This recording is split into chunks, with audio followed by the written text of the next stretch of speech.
आप सभी लोगों को विदित है, संस्कृति को अगर बचाना है तो उसके लिए संत का बचना बहुत जरूरी है, क्योंकि हमारी जो संस्कृति है उस संस्कृति का आधार संत है।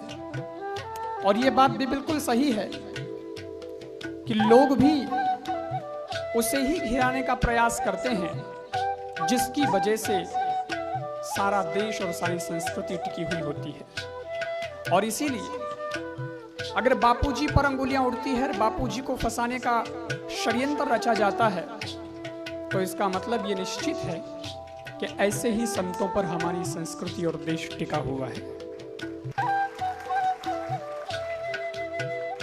कई लोग हैं जो ऐसा प्रयास करते हैं कि किसी भी प्रकार से देश और संस्कृति को नुकसान पहुंचाया जाए। उसका जो स्तंभ है, क्योंकि बिल्डिंग तब घिरने लगती है जब उसका स्तंभ घिरने लगता है, और कुछ लोग ऐसा प्रयास करते हैं। लेकिन सज्जनों, ये इमारत सीमेंट, कढ़ी, ईंट, पत्थर, चूने से नहीं बनी है जिसको कोई उखाड़ दे, हटा दे या विस्फोट करके उसको मिटा दे, धूमिल कर दे। ये इमारत प्रेम से बनी है, श्रद्धा से बनी है, विश्वास से बनी है, धैर्य से बनी है, सौहार्द से बनी है, स्नेह से बनी है, एकता से बनी है। गुरु की सेवा करके इस इमारत को तैयार किया गया है। सज्जनों, इस इमारत को कोई ढा नहीं सकता। और इसीलिए मैं एक ही बात कहूंगा कि जो लोग प्रयास करते हैं ऐसा किसी को बदनाम करने का, लेकिन सत्य सत्य होता है और सच की हमेशा विजय होती है। और मैं आज दावे के साथ कह सकता हूं कि संत आशाराम बापू से अगर आप जाकर के जेल में मिलिएगा, इस मंच पर बैठ करके जो आभा और जो हास्य उनके चेहरे पर होता है, वो जेल के अंदर भी उनके चेहरे पर दिखाई देगा। वो आभा और वो तेज और वो आभा आज भी उनके चेहरे पर आपको नजर आएगी। मैं तो अभी जेल में नहीं जा पाया मिलने के लिए, लेकिन मैंने फोटो में देख लिया है, अखबार में न्यूज आती है कदा कदा, तो मैंने देखा है आज भी वो चमक उनके चेहरे पर है।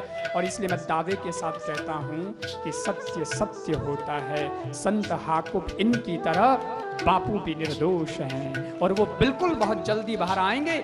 और मैं इस बात पर एक निवेदन और कर दूं कि आप साधकों को मैं साधुवाद देता हूं कि आपने जो धैर्य रखा है, आपने जो श्रद्धा रखी है, आपने जो विश्वास अटल रखा है, आप वाकई में बहुत साधुवाद के पात्र हैं। गुरु कई बार परीक्षा लेता है शिष्यों की, साधकों की। हो सकता है कि आसाराम बापू ने आपकी भी परीक्षा ले ली हो। जरा देखते हैं इनकी श्रद्धा कैसी है। और वास्तव में आप सब लोग बहुत पक्के लोग हैं, ये लौह की लकीर वाले आप लोग हैं। और इसीलिए मैं आपकी श्रद्धा को भी नमन करता हूं, साधुवाद देता हूं। और फिर से आपको ये भी कह दूं कि अभी भी डगमगाना मत, अभी भी आप हिचकिचाना मत, अपना धैर्य कभी तोड़ना मत, क्योंकि सज्जनों, धैर्य का फल हमेशा मीठा होता है। और इसीलिए फल लगने में इंतजार करना पड़ सकता है, हमें प्रतीक्षा तो करनी पड़ सकती है, लेकिन जिस दिन उसका स्वाद आप चखेंगे ना, तो वो सारी भूख को मिटा देगा, सारी जिंदगी भर की तृप्ति आपको कर देगा। इंतजार करिएगा, प्रतीक्षा करिएगा। हो सकता है बापू तो बहुत अच्छे साधक हैं और उन्होंने तो अपनी साधना पूरी कर ली है, अब उन्हें किसी साधना की जरूरत नहीं है। लेकिन हो सकता है हमारी कहीं साधना में कोई कमी रही हो, वो अब यहाँ हमें पूरी करवा रहे हैं। इसलिए जब तक हमारी साधना पूरी ना हो जाए, आप हिलिएगा नहीं, धैर्य अपना अटूट रखिएगा। और मैं मीडिया के बंधुओं से भी कहता हूं कि देखिए, आप हमारे लोकतंत्र के चौथे स्तंभ माने जाते हैं, पत्रकारिता चौथा स्तंभ मानी जाती है। और इसीलिए मैं निवेदन करता हूं आप लोगों से भी कि आप पर हमें बहुत उम्मीदें हैं, आपसे बहुत उम्मीदें हैं, आप पर बहुत विश्वास भी है। और मैं स्वयं मीडिया का बहुत भरोसा करता हूं, क्योंकि मुझे भी यदा कदा इन लोगों के बीच में रहना पड़ता है, हर वक्त मेरी न्यूज़ भी छपती रहती है। और इसीलिए मैंने देखा है कि पत्रकार बंधुओं के अंदर जो एक सत्य कहने की जो ताकत है वो बहुत जोरदार होती है, उनके अंदर बहुत कुछ क्षमता भी होती है। उनकी लेखनी भी जब चलती है ना तो सज्जनों अच्छों के आंखों को खोल देती है। ये बात बिल्कुल सही है, लेकिन कई बार ऐसा होता है कि अंधेरे के अंदर पड़ी तो रस्सी है, लेकिन वो भ्रम की वजह से सांप दिखाई देने लग जाती है और तब वो उसको कह देते हैं कि यहाँ पर सांप पड़ा है, सांप ऐसा हुआ, ये हुआ, और उसको पूरा वो न्यूज़ बना देते हैं। लेकिन जब प्रकाश होता है ना, उजाला होता है ना, तब पता चलता है कि नहीं नहीं, सांप नहीं था और वो तो हकीकत में रस्सी थी, लेकिन अंधेरे में भ्रांति की वजह से हमें सांप लग रहा था। तो उसको वापस लिखते हैं कि गलती से सांप छप गया था, हम उसको रस्सी किए जा रहे हैं, क्योंकि सत्य तो रस्सी है। मैं मीडिया के बंधुओं से करबद्ध निवेदन करता हूं कि आप भी कहीं भ्रांति में रह सकते हैं। आपकी भूल नहीं होगी, शायद किसी और की भूल रही होगी और आपने उस भ्रांति की वजह से कुछ गलत लिख भी दिया है, लेकिन फिर भी अब तो उजाला हुआ है, अब तो प्रकाश हुआ है, कम से कम अब तो उसे वापस सांप की रस्सी बना दीजिएगा।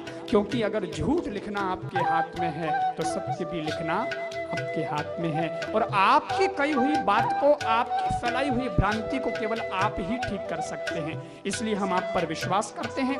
मुझे न्यायालय पर भी भरोसा है, क्योंकि भारत का न्याय जो है वह न्याय ऐसा है कि उसने हमेशा सबके साथ में न्याय किया है, और इसीलिए हमारे बापूजी के साथ भी न्याय जरूर होगा। परमात्मा के वहां भी देर हो सकती है लेकिन अंधेर नहीं हो सकती है, तो वैसे भारत के न्यायालय में भी देर हो सकती है लेकिन अंधेर नहीं हो सकती है। मुझे न्यायालय पर बहुत भरोसा है और निश्चित तौर से ऐसा होगा, सच की जीत होगी और बापूजी निर्दोष बरी होंगे। इन्हीं शब्दों के साथ और इन्हीं कामनाओं के साथ और इसी पावन ऊर्जा के साथ मैं आप सब लोगों को एक निवेदन कर दूं कि आप भी अपना धैर्य अटूट रखना, क्योंकि मैंने देखा है बापूजी के साधक बहुत पक्के हैं।